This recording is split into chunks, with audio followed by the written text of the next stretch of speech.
तो आज से शुरू होगी इंडी गठबंधन के सबसे बड़े अलायंस जो हैं कांग्रेस के मुखिया मान सकते हैं। हालांकि मुखिया इस समय तो कोई और है, लेकिन फिर भी लोग राहुल गांधी को ही मुखिया मानते हैं। तो राहुल गांधी का आज शुरू होने वाला है भारत जोड़ो यात्रा के बाद भारत न्याय यात्रा। इसकी शुरुआत 14 जनवरी 2024 यानी आज मणिपुर से होने वाली है और इस यात्रा में राहुल गांधी 67 दिनों में 6200 किलोमीटर का सफर तय करेंगे। भारत न्याय यात्रा जिन 14 राज्यों से गुजरेगी वहां लोकसभा की कुल 355 सीटें हैं। 2019 लोकसभा चुनाव में इन राज्यों के 129 सीटों पर कांग्रेस और बीजेपी के बीच सीधा मुकाबला था। इनमें से कांग्रेस को सिर्फ 7 सीटों पर जीत मिली थी। और क्या कांग्रेस इन सीटों पर अपना टारगेट सेट कर रही है कि इससे जो यात्रा है न्याय यात्रा, इससे कुछ चुनावी लाभ मिल सके? अगर हम बात करें कि इनकी यात्राओं की, तो 14 राज्यों की जिन 129 सीटों पर कांग्रेस बीजेपी का सीधा मुकाबला है, वहां इस यात्रा के क्या असर हो सकते हैं अगर हम उसकी बात करें, तो सीधी टक्कर वाली 95% सीटें बीजेपी जीत जाती है। भारत न्याय यात्रा वाले 14 राज्यों में 129 सीटों पर 2019 के लोकसभा चुनाव में बीजेपी और कांग्रेस की सीधी टक्कर हुई थी।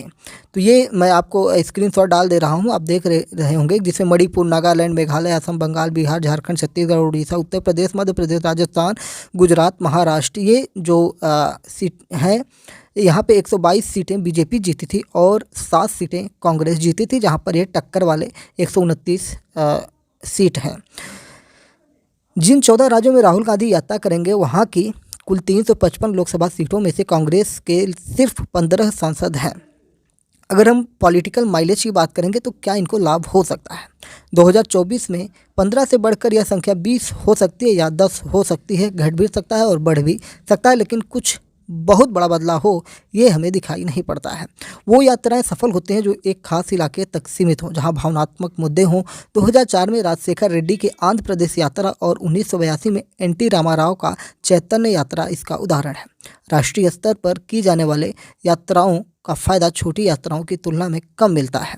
यानी कि छोटी छोटी यात्राएं करिए वो ज़्यादा फायदेमंद होता है, बड़ी यात्राएं फायदेमंद नहीं होती हैं। सामने लोकसभा चुनाव है, ऐसे में राहुल की न्याय यात्रा कांग्रेस के संसाधनों को अपनी ओर खींच लेगी। कांग्रेस का ध्यान और संसाधन बढ़ जाएगा। ऐसे में बीजेपी से सीधे मुकाबले में जीत पाना कांग्रेस के लिए मुश्किल होना तय है। भारत न्याय यात्रा वाले सिर्फ 2 राज्यों में कांग्रेस की सरकार है। क्या वहाँ के विधानसभा चुनाव में कुछ बदलाव देखने को आपको मिलेगा? तो इसकी अगर हम बात करें तो राहुल गांधी की न्याय यात्रा जिन राज्यों से गुजरेगी उनमें छत्तीसगढ़, मध्य प्रदेश और राजस्थान में कांग्रेस को हाल ही में शिकस्त मिली है। 2024 में ओडिशा और महाराष्ट्र के विधानसभा चुनाव होने हैं। दोनों ही राज्यों में कांग्रेस कोई बड़ा उलटफेर करती नहीं दिख रही है। न्याय यात्रा वाले 14 में से 6 राज्यों में कांग्रेस को 30% से ज़्यादा वोट मिले हैं। क्या यात्रा से 2024 में वोट प्रतिशत और बढ़ेगा? इसकी अगर हम बात करें तो भारत जोड़ो यात्रा के बाद कांग्रेस को सिर्फ कर्नाटक और तेलंगाना विधानसभा चुनाव में जीत मिली। राजस्थान, मध्य प्रदेश, छत्तीसगढ़ जैसे राज्यों में कांग्रेस को हार का सामना करना पड़ा। अगर हम बात करें तो 6 जनवरी 1983 को एक यात्रा शुरू की गई थी चंद्रशेखर की, भारत यात्रा से भी समझा जा सकता है। जब जून 1984 में चंद्रशेखर की यात्रा दिल्ली के राजघाट पर खत्म हुई तो उनके पक्ष में माहौल बन रहा था। यात्रा खत्म होने के 4 महीने बाद 31 अक्टूबर 1984 को इंदिरा गांधी की हत्या हो जाती है। इसके बाद सांत्वना वोट में कांग्रेस दोबारा से चुनाव जीत गई। साफ है कि न्याय यात्रा कितनी असरदार होगी ये बात उस वक्त देश में चलने वाले राम मंदिर या दूसरे मुद्दों पर भी निर्भर करेगा। यानी कि जब चुनाव चलेंगे तो उसमें राम मंदिर की लहर चलने वाली है, ये तो तय है, और उसमें ये न्याय यात्रा कहीं दब न जाए ऐसी आशंका जताई जा रही है।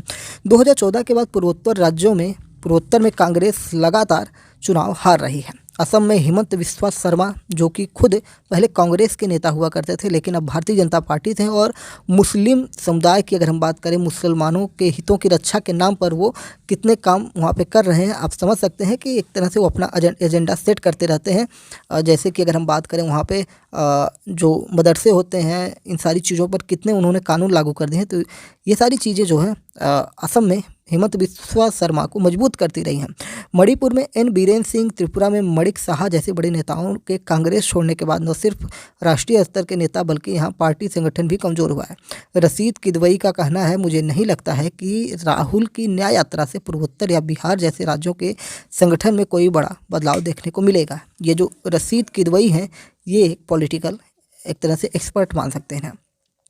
2024 लोकसभा चुनाव में राहुल गांधी की भूमिका को लेकर भी संशय है। न्याय यात्रा ऐसे समय में घोषित हुई है जब ममता बनर्जी और अरविंद केजरीवाल ने मल्लिकार्जुन खड़गे को प्रधानमंत्री बनाने की बात कही है। वहीं कांग्रेस की नागपुर रैली में कर्नाटक के मुख्यमंत्री सिद्धारमैया ने इंडी की ओर से राहुल को पीएम उम्मीदवार बनाने की मांग की है। यानी कि पीएम उम्मीदवार की एक तरह से समझा जाए, नाम भी नहीं तय है, फिर भी ये सब जो राहुल गांधी की चीज़ें चल रही हैं, कहीं ना कहीं इसमें देखने वाली बात होगी कि राहुल गांधी को इससे कितना लाभ मिलने वाला है। अगर वर्तमान परिस्थिति की हम बात करें तो वर्तमान में आप देख रहे हैं कि अयोध्या में 22 जनवरी को रामलला का विराजमान किए जाएंगे, उनके बाल स्वरूप को, और इन सारी चीज़ों को लेकर भारतीय जनता पार्टी एक उत्सव का माहौल बना चुकी है।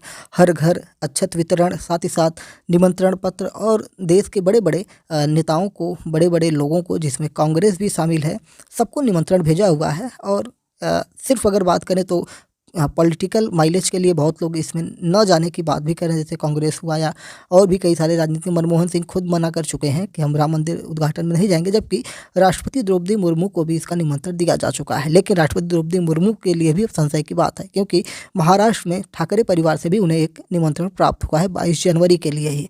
तो देखने वाली बात होगी कि राष्ट्रपति मुर्मू किस तरफ जाती है। वैसे मुझे उम्मीद है कि अगर जाएंगे तो अयोध्या जाएंगी, नहीं तो कहीं नहीं जाएंगे, ये समझने वाली बात होगी। और इन सारी चीज़ों को लेकर जो माहौल तैयार किया गया है बीजेपी की तरफ से, वो कहीं ना कहीं राहुल गांधी की भारत न्याय यात्रा के ऊपर हावी होती हुई दिखाई पड़ रही है। और मालदीव वाला आपने लफड़ा देखा ही होगा कि नरेंद्र मोदी कैसे जाते हैं लक्षद्वीप और वहाँ पे कुर्सी पर बैठकर फ़ोटो खिंचवाते हैं, और कहते हैं ना कि जहाँ हम कुर्सी लगा देते हैं वहीं से ब्रांडिंग शुरू हो जाती है। तो ऐसा ही काम इनके द्वारा किया गया और लक्षद्वीप जो है एक ब्रांड बन गया है। और कल की रिपोर्ट में ये देख रहा था, जिसमें बताया जा रहा था कि लक्षद्वीप विदेशी पर्यटकों के लिए पसंदीदा जगह बन चुका है और काफ़ी लोग वहाँ पे अब लगातार भारी संख्या में पहुँच रहे हैं। जबकि मालदीव का बाइकॉट के बाद भी भारतीय मालदीव पहुँच रहे हैं, यानी कि मालदीव के प्रति जो प्रेम है तो अभी भारतीयों का गया नहीं है। भाई पिकनिक प्लेस है, जबकि सरकार ने बहिष्कार नहीं किया है, जनता ने खुद बहिष्कार किया था। तो इसलिए अगर सरकार बाइकआउट करती तो उसका असर ज़्यादा होता, जबकि सरकार ने मालदीव का नाम भी नहीं लिया है।